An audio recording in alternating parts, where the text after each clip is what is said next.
네, 세상이 하루하루 참 어려운 이야기들 듣고 있습니다. 조금 전에 예배 올라오기 전에 그 뉴스를 잠깐 한번 봤습니다. 그랬더니 하룻밤 사이에 159명이 더 추가 확진됐다며요. 그래서 지금 500명이 넘는, 제 기억으로 556명인가요? 지금 확진자가 나왔다고 들었습니다. 염려가 안 될 수가 없습니다. 불안한 세상입니다. 그래도 우리는 염려 대신에 기도를 택해야 될 줄 믿습니다. 글을 하나 좀 소개해 드릴게요. 염려와 기도의 차이를 쓴 내용인데 자막을 한번 보여주시겠습니까? 한번 우리말만 한번 읽어볼까요? 시작. 염려는 당신이 바꿀 수 없는 것들에 대하여 당신 자신과 나누는 대화다. 그 염려는 뭐냐면 아무리 내가 해도 안 되는 거예요. 그걸 스스로 자기하고 대화를 한대요. 그러니까 궁시렁궁시렁대지. 어떻게 하나, 감염되면 어떻게 하지, 아유 어떻게 이게 요즘 따라 이 밥벌이가 안 되니까 어떻게 먹고 살아가나, 염려, 근심, 걱정, 이런 것은 내가 바꾸기 어렵고 그걸 스스로 나하고 얘기하면서 그냥 궁시렁거리는 푸념입니다. 기도는 뭘까요? 자, 기도에 대해서 한번 같이 읽어봅시다. 시작. 기도는 하나님이 바꾸실 수 있는 것들에 대하여 하나님과 나누는 대화다. 아멘. 하나님이 바꾸실 수 있는 것, 하나님이 바꾸실 수 있음을 믿고 하나님 바꿔주세요, 하나님 지켜주세요, 하나님 우리를 긍휼히 여겨 주십시오, 그렇게 하나님과 나누는 대화가 기도다 라고 얘기를 합니다. 참 좋은 말이죠. 이렇게 좋은 말을 제가 어디서 알게 됐는지 말씀을 드릴게요. 우리 박민철 목사님 카카오 스토리에서 내가 봤어요. 네, 우연히 들어갔는데 자녀가 넷이잖아요. 근데 너무 자녀가 예뻐서 이렇게 보고 있었는데 거기에 또 멋있는 글도 있더라고요. 원하시는 분들 우리 박 목사님하고 친구가 되셔가지고 거기 들어서 좋은 글도 많이 읽으십시오. 한 가지 더 소개해 볼까요? 이런 얘기 있더군요. 기도하는 나보다 가장 위대한 나는 없다. 너무 멋있는 말이에요. 오늘 이 시간 기도를 얘기하는 까닭은 바로 주님은 우리에게 기도를 택하고 기도하라고 말씀하시기 때문에 그렇습니다. 아무것도 염려하지 말고 기도할 모든 일에 기도와 간구로 너희 구할 것을 감사함으로 하나님께 아뢰면 모든 지각에 뛰어난 하나님의 평강이 그리스도 예수 안에서 여러분의 마음과 생각과 모든 육신과 여러분의 가정과 여러분의 모든 것들을 다 지켜주시죠. 믿습니다. 아멘. 그래서 우리는 기도를 선택해야 됩니다. 기도하면 하나님이 지켜주시고 하나님이 우리에게 은총을 베풀어 주실 것입니다. 여러분, 세상에 가장 우리가 믿는 이름은 예수 그리스도이십니다. 주님을 믿고 의지하면 주님께서 구원하여 주실 줄 믿습니다. 오늘 말씀은 주기도문에 관해서 본격적인 강구가 시작되는 첫 번째 말씀입니다. 자, 주기도문은 몇 가지 구성 요소가 있다고 그랬는데, 첫 번째, 하늘에 계신 우리 아버지여, 이건 하나님을 부르는 것이죠. 하나님을 부름. 그 다음에 나오는 내용은 먼저 하나님에 대한 간구예요. 그게 세 가지가 나와요. 첫째, 하나님의 이름, 나라, 뜻, 이 세 가지입니다. 이 세 가지를 위해서 기도하라 말씀하셨습니다. 그 첫 번째가 하나님의 이름이 거룩히 여김을 받으시오며, 이것에 관한 것입니다. 여러분, 근데 우리가 주목할 것은 우리말 성경에는 이제 정확하게 번역이 되어 있지 않지만 그 원래 헬라어 성경은 이렇게 되어 있어요. 한번 좀 들어보세요. 순서대로 그냥 제가 읽어드리겠습니다. 거룩하게 하옵소서, 이름이 당신의, 이렇게 되어 있어요. 이걸 우리말식으로 문장을 조합하다 보니 당신의 이름이 거룩히 여김을 받으소서, 이렇게 번역할 수가 있습니다. 그래서 개역개정 성경 말고 찬송가 보면 사도신경하고 주기도문이 나오잖아요. 근데 이 개정된 주기도문 보면 아버지의 이름, 이렇게 이름 앞에 아버지란 말이 붙어 있을 것입니다. 우리말에서 당신이라는 이름은 조금은 때로는 불경스럽게 사용할 때도 있죠. 당신이 뭔데 창견이야 뭐 이럴 때, 그러니까 하나님에 대해서 당신이라는 말을 쓰는 것이 좀 꺼림직하니 아버지로 의역했지만 원래는 거룩하게 하소서 이름이 당신의, 이렇게 되어 있습니다. 근데 그 다음도 마찬가지예요. 임하소서 나라가 당신의, 그 다음 이루어지소서 뜻이 당신의, 이렇게 되어 있어요. 당신의, 당신의, 당신의 반복적으로 나오고 있습니다. 이것이 시사하는 아주 중요한 의미가 있습니다. 이 땅 가운데서 거룩히 여김을 받아야 될 이름은 오직 하늘에 계신 아버지의 이름뿐입니다. 이 땅에 이루어지는 나라는 하나님의 나라여야 합니다. 이 땅에 이루어지고 내 인생에 이루어져야 될 그 뜻은 오직 하나님 아버지의 뜻이어야 합니다. 예수님 당시에 세상은 로마 제국이 지배했습니다. 지중해와 그 지중해 세계라고 하죠. 로마 제국이 지배를 하고 있었습니다. 로마 제국에서는 지배하고 있던 그 당시는 로마 황제의 이름이 거룩히 여김을 받았습니다. 그래서 당시 통용되던 이 은전, 화폐에는 다 신의 이름이, 로마 황제의 이름이 들어갔어요. 예를 들자면 디베리오, 이제 세상에선 티베리우스죠. 티베리우스 신의 아들, 이렇게 되어 있습니다. 신격화하는 것입니다. 이름이 로마 황제의 이름이 높여지던 세상이었습니다. 그리고 로마 제국만이 이 땅에 이루어진 세상처럼 보여졌습니다. 군사력으로, 그리고 모든 여러 가지 법률적인 제도와 또 여러 가지 인프라를 통해서 이 땅에 이루어진 것은 그 당시 사람들의 입장에서는 로마 제국이었어요. 로마 제국밖에 없었어요. 오늘날 시대로 얘기하면 이 시대는 강대국이 딱 두 나라라고 하죠. 미국과 중국. 그래도 여전히 미국이 가장 강대국입니다. 여러분, 그런 가운데에 우리 예수님은 다른 이름이 아닌 오직 아버지의 이름이 거룩히 여김을 받으시고 아버지의 나라가 임하시고, 그리고 그 어떤 인간의 뜻이 아닌 아버지의 뜻이 이루어지기를 기도하라고 말씀하셨습니다. 성도 여러분, 이름이 거룩히 여김을 받으시면 이 기도는 스스로 자신을 높이는 인간의 교만, 그리고 모든 우상 숭배를 철저히 배격하는 선언입니다. 인간의 역사에 대한 교만과 탐욕과 그리고 자기 이름을 내는 인간의 죄악된 역사에 대한 심판의 선언이고, 그리고 우리가 예수 믿는 자가 무엇을 추구해야 될지 말씀해 주시는 방향에 대한 선언입니다. 인간의 역사는 무엇입니까? 성경이 말하는 역사는, 하나님을 떠난 인간의 역사는 자기 이름을 높이는 거였습니다. 가장 대표적인 사건이 바벨탑 사건이죠. 창세기 11장 보면 바벨탑을 쌓는 이야기가 나옵니다. 근데 하나님은 그 바벨탑을 무너뜨리셨습니다. 이유가 뭡니까? 바벨탑을 왜 쌓았습니까? 하나님은 왜 무너뜨리셨습니까? 성경을 보니 이런 말씀이 있습니다. 또 말하되 자 성읍과 탑을 건설하여 그 탑 꼭대기를 하늘에 닿게 하여 우리 이름을 내고 온 지면에 흩어짐을 면하자라고 했습니다. 자, 바벨탑을 쌓았던 사람들, 왜 바벨탑을 쌓았는가? 그들은 또한 왜 견고성을 쌓았는가? 자기만의 세상을 쌓았습니다. 그리고 자신들의 이름을 높이기 위하여 우리가 얼마나 대단한 존재인지, 우리의 인생의 주인은 나고 우리야 라고 자신의 이름을, 우리들의 이름을 내기 위해서 바벨탑을 지었다는 것입니다. 거기에 대해서 하나님은 심판하셨습니다. 따지고 보면 지금 이 순간에도 세상은 바벨탑을 쌓고 있습니다. 아니, 인간의 역사 전체가, 하나님을 알지 못하는 인간의 역사는 그렇게 바벨탑을 쌓는 역사입니다.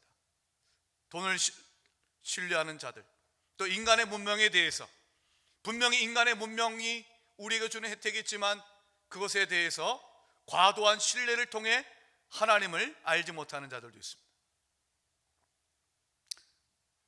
의학적인 발전도 그 가운데 하나입니다. 1928년은 의학계에서 매우 중요한 해입니다. 왜냐하면 이 해에는 알렉산더 플레밍이 페니실린을 발견했기 때문입니다. 이 페니실린은 최초의 항생제이죠. 우리가 세균 감염이 되지 않습니까? 어떤 찰과상을 입는다든지 뭐 등등 여러 가지 이를 통해서 염증이 생기는 일들이 있지 않습니까? 그 염증을 치료하는 약이 바로 항생제이죠. 최초의 항생제가 페니실린입니다. 플레밍은 1차 세계대전에 참여를 해서 수많은 사람들이 약이 없어서 죽어가는 모습을 보고 너무나도 안타까워했습니다. 그래서 연구를 거듭한 결과 정말 하나님의 은혜로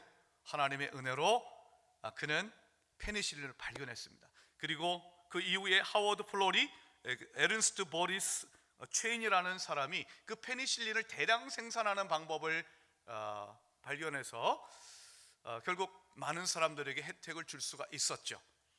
그래서 1945년 알렉산더 플레밍과 좀 전에 말씀드렸던 그 두 사람은 노벨 의학상을 수상하기까지 이릅니다. 여기까지 참 좋았습니다. 하나님의 은혜이죠. 하나님께서 페니실린이라는 것을 발견케 하시고 그것이 치료제로 사용될 수 있었습니다. 그런데 말입니다. 제약회사들이 페니실린의 효과가 있는 것을 보고 저거 돈 되겠다, 저거 팔면 돈이 되겠다고 해서 너도 나도 뛰어들기 시작을 했습니다. 그 덕분에 많은 사람들에게 분명 혜택이 간 것도 사실입니다. 그러나 인간은 교만하기 시작했습니다. 1960년 노벨상 수상자인 면역학자 프랭크 버넷은 이런 얘기를 했습니다. 전염병은 사실상 척결됐다. 전염병 끝이다. 항생제가 있는 한 이제 아무 문제 없다 라고 선언하기까지 이르렀습니다. 근데 이런 인간의 오만을 비웃기라도 하듯 박테리아, 세균의 예상치 못한 역습이, 반격이 있었습니다. 그것은 바로 기존의 어떤 항생제도 듣지 않는 슈퍼 박테리아가 생겨난 것입니다. 돌연변이가 생겨난 것입니다. 슈퍼 박테리아는 기존의 항생제의 내성을 갖고 있기 때문에 기존의 항생제로 치료가 안 돼요. WHO 세계보건기구는 2017년 12종의 슈퍼박테리아를 경고하면서 발표하면서 인류에게 앞으로 이것은 암보다 더 큰 위험이 될 수 있다라고 경고를 했습니다. 근데 여러분, 플레밍이 그 페니실린을 발견했던 플레밍이 노벨상을 수상하면서 이미 그것을 경고한 바 있습니다. 페니실린을 너무 많이 사용하면 내성균이 나타날 것이다. 물론 지금도 슈퍼박테리아를 물리치기 위한 연구가 진행되고 있습니다. 사실 지금 우리가 경험하고 있는 이 난리는 코로나19의 특징은 신종, 즉 돌연변이라는 것입니다. 기존의 치료제가 없다는 거예요. 그래서 백신도 없고 그리고 또한 치료제도 없습니다. 감사하게도 제가 뉴스를 보니 미국에 살고 있는 1.5세 조셉 김이라고 하는 박사가 한국명 김종인데 이분이 이끄는 제약회사가 최근에 코로나19 백신을 개발했다고 합니다. 아직 상용할 단계는 아니지만 참 감사할 일입니다. 그러나 여러분, 전문가는 얘기합니다. 세균과 바이러스는 인간보다 똑똑하다. 인간의 욕심으로 인해서, 인간의 탐욕으로 인하여서 하나님께서 주셨던 그런 치료제도 오남용이 되고 그것으로 인하여서 많은 사람들이 폐해를 당합니다.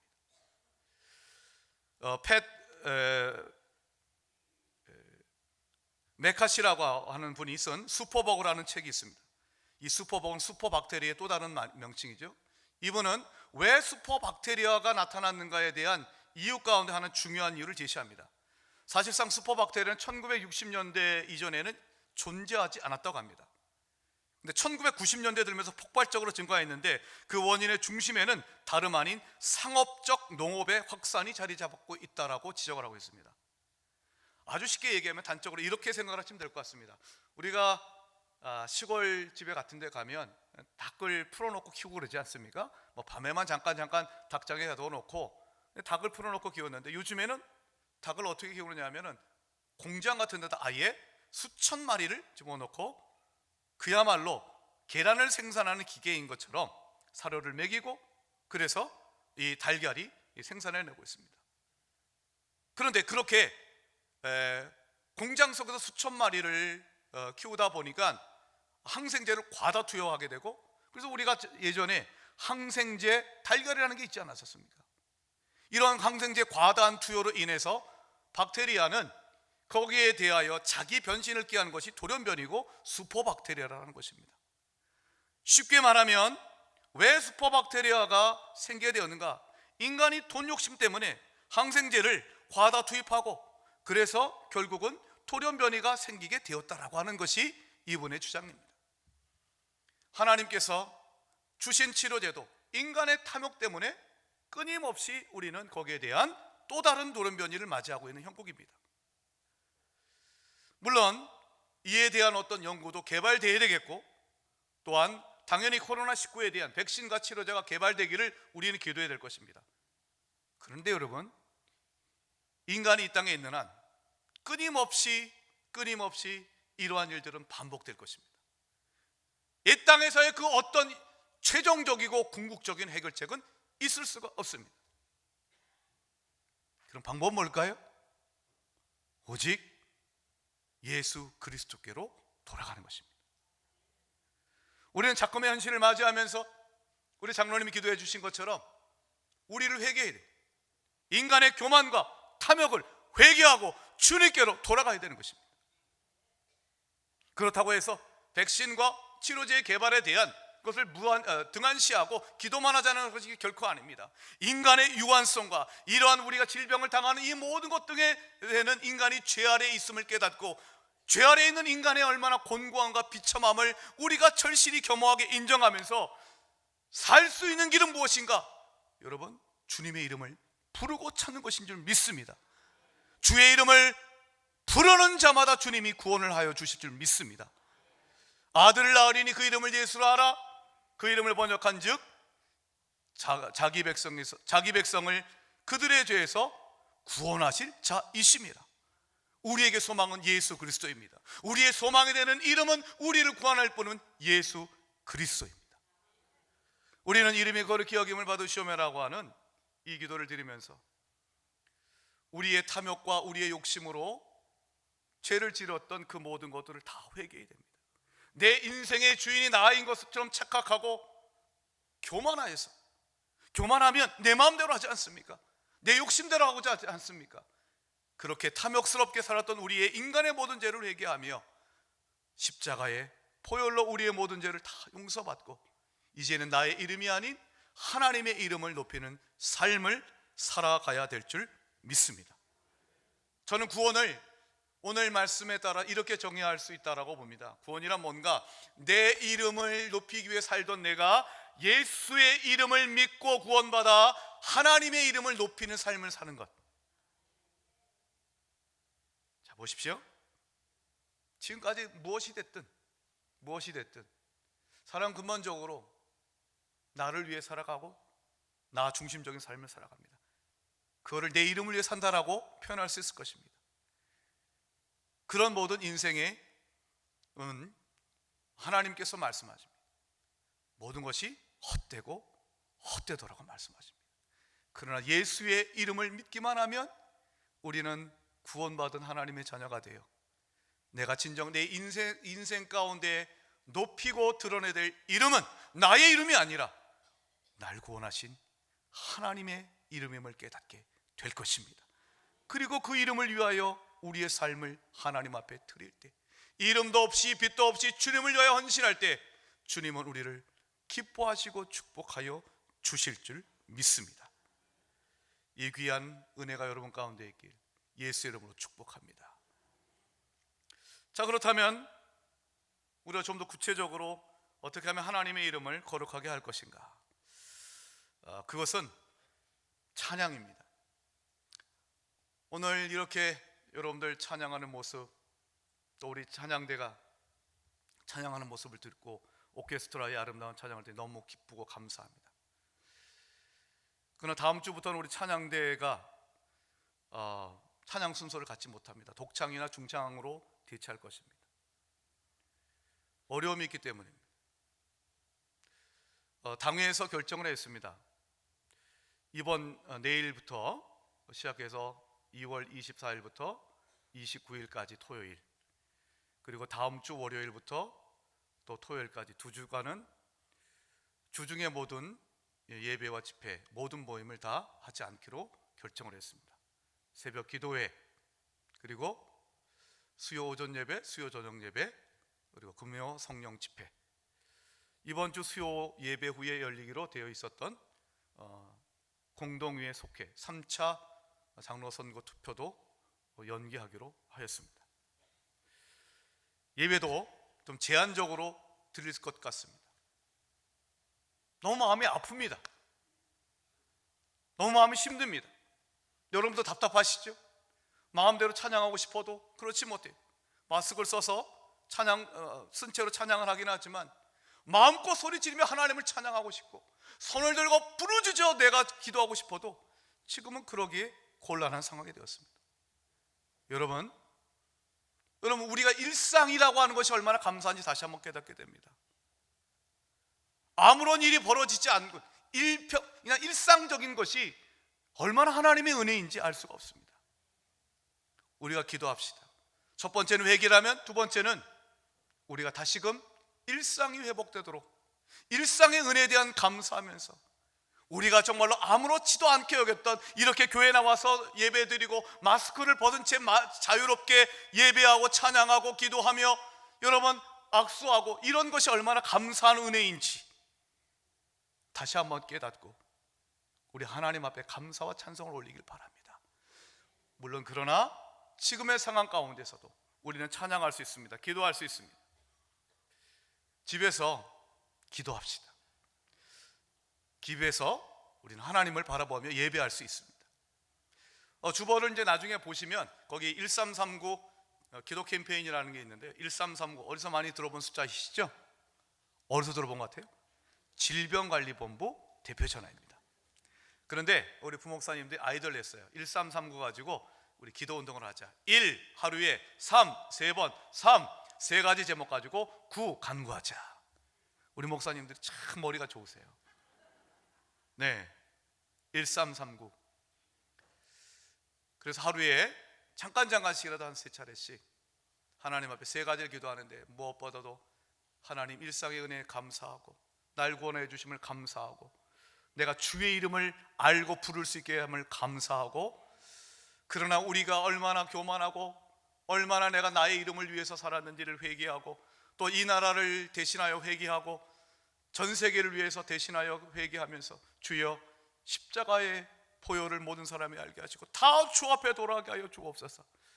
그리고 하나님 크기를 베푸셔서 지금의 어려움을 거두어 주시고 이제는 모든 것들이 다 회복될 수 있도록 일상을 회복할 수 있도록 도와주옵소서. 그런 기도를 드리자고 1339 기도 운동을 벌이려고 합니다. 여러분 어디 있든지 찬양합시다. 찬양은 하나님을 사랑하는 사람이라면 다 할 수가 있습니다. 노래는 자신의 마음의 감정을 표현하는 것이라면 찬양은 무엇입니까? 하나님이 우리에게 행하신 일들을 기억하고 감사하고 노래의 용식으로 하나님께 영광을 올리는 것입니다. 이것을 히브리서 13장 15절은 찬양의 제사, 찬송의 제사라고 표현합니다. 구약에서는 제사를 드렸죠. 물론 신약 시대도 제사를 드렸습니다만 이제 우리는 예수 그리스도를 믿는 사람들은 더 이상 제사를 드리지 않습니다. 여러분 제사는 제물을 바치는 거예요, 하나님께. 근데 그 제물은 소나 양과 같은 가축도 있지만 열매도 있습니다. 근데 오늘 히브리서 13장 15절은 우리가 하나님을 찬양할 때 예수 그리스도로 말미암은 구원, 예수의 이름을 증언하고 고백하는 것, 그 입술이 바로 우리의 입술의 열매라고 얘기를 합니다. 우리가 하나님을 찬양하면 그것이 입술의 열매가 되어서 하나님 앞에 제사가 된다는 것입니다. 그것이 찬송의 제사요 입술의 열매의 의미인 것입니다. 사랑하는 여러분, 어떤 곳에서 우리가 이 자리에 함께 모여서 모든 사람들이 안양제일교회 성도들이 모여서 예배할 수 없는 상황입니다. 옆에 있는 우리 과천에 있는 모 교회는 우리 형제교회이죠. 과천교회는 지금 여러분 주일 예배도 드리지 못하고 있습니다. 주한장로교회도 지금 예배를 드리지 못하고 있습니다. 이런 어려울 때에 우리가 함께 기도하고 각자 자기의 위치에서 이 입술의 열매를 하나님 앞에 드린다면, 하나님께 찬양한다면 하나님이 그 제사를 기뻐 받아 주실 줄 믿습니다. 그 하나님 앞에 찬양할 때 하나님이 임재하여 주실 줄 믿습니다. 하나님이 임재하신 그곳에 모든 병이 떠나가고 모든 것이 회복되고 치유되며 하나님의 긍휼하심을 입게 될 줄 믿습니다. 여러분, 이스라엘 백성들이 여리고성을 무엇으로 무너뜨렸습니까? 강한 군사력이었습니까? 아닙니다. 제사장들의 7 양각 나팔 소리와 그리고 이스라엘 백성들의 함성 소리가 그 여리고성을 무너뜨렸습니다. 찬양입니다. 찬양은 하나님의 이름을 순전한 마음으로 높이면 그 찬양 가운데 하나님 영광 받으시고 하나님의 이름이 높여지는 그곳에 주의 영광과 주의 놀라운 은총이 임할 줄 믿습니다.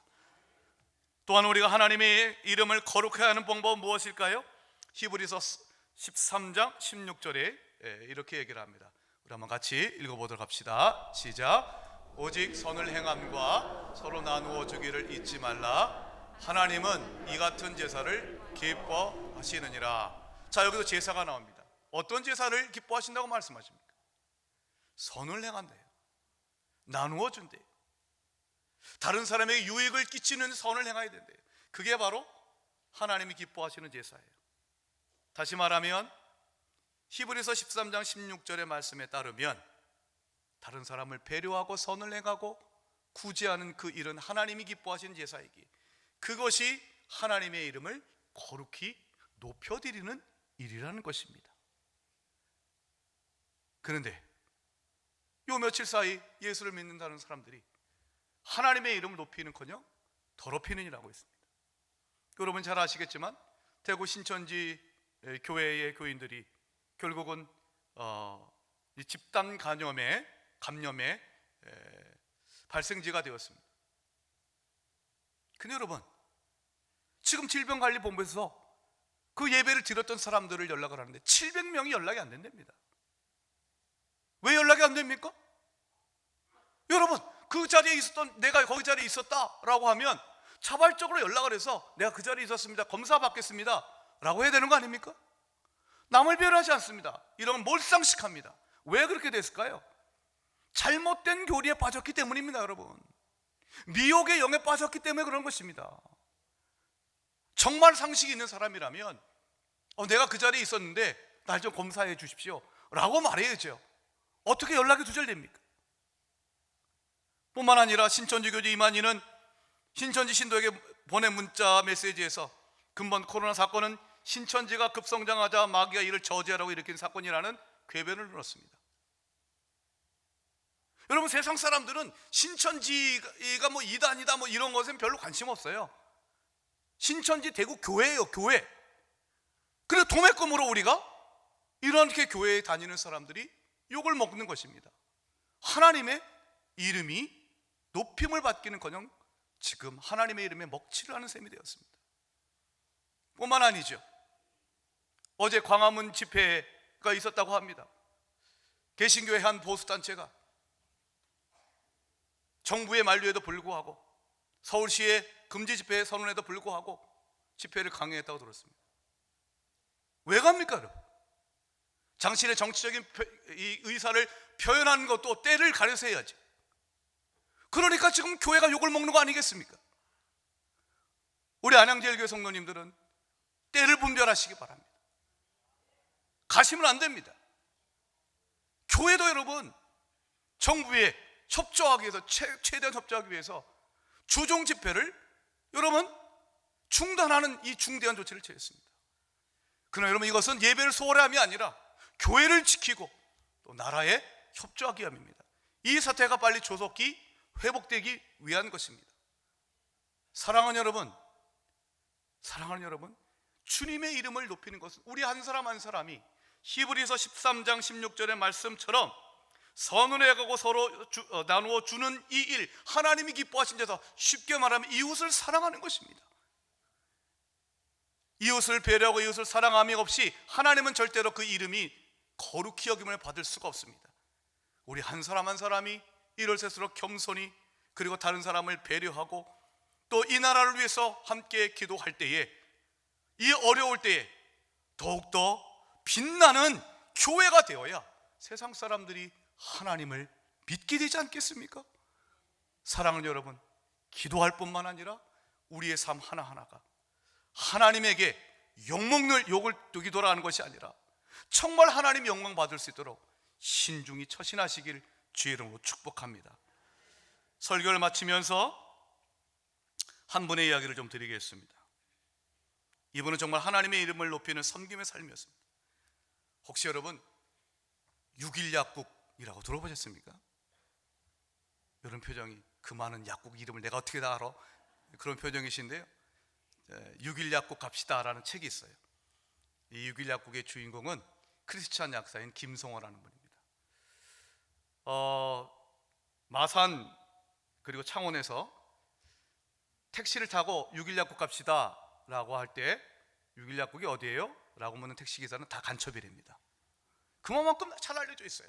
뭐 어떻게 알려지게 되었을까? 이분 서울대 약대를 졸업하고 이제 마산에서 약국을 시작했는데 4.5평의 정말 작은 약국으로 시작을 했어요. 근데 3년 만에 200배의 성장을 거뒀대요. 놀랄리하죠? 어떻게 했길래 그렇게 성장할 수 있었을까? 그분은 신실한 크리스찬이었는데 말씀에 따라 섬김의 경영을 실천했습니다. 두 가지 예를 들어보겠습니다. 하나는 할머니가 약국에 와가지고 약사 양반, 내가 이 여기를 찾는데 이 여기가 어딘지 좀 가르쳐 주세요. 길을 묻습니다. 약사로 온 게 아니에요? 그러면 가게 문 열어놓고 그 할머니 찾는 데까지 데려다 주고 온답니다. 또 이사 오는 게 한 사람이 아닙니다. 이사 가는 사람, 그 사람 찾아가가지고 그동안 우리 약국이 여기서 고맙다 하면서 바카스 한 박스 가지고 여러분 가져가서 잘 살라고, 어디 가든 잘 살라고 축복해 준답니다.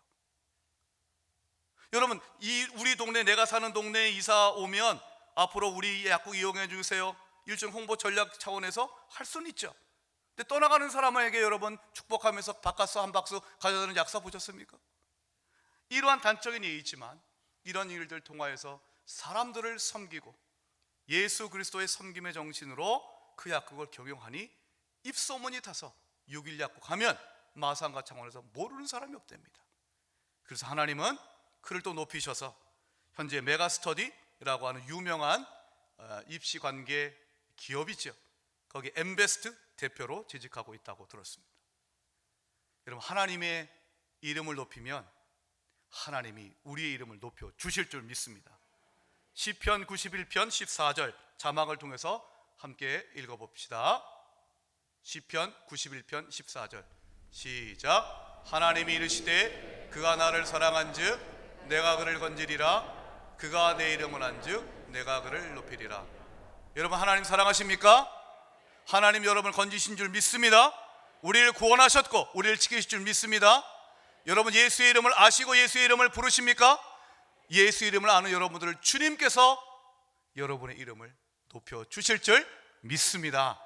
이 귀한 은혜를 갖고 어렵고 힘든 세상 가운데서도 예수의 이름을 의지하고 주의 이름을 높이는 삶을 사시는 우리가 되길 주의 이름으로 축복합니다.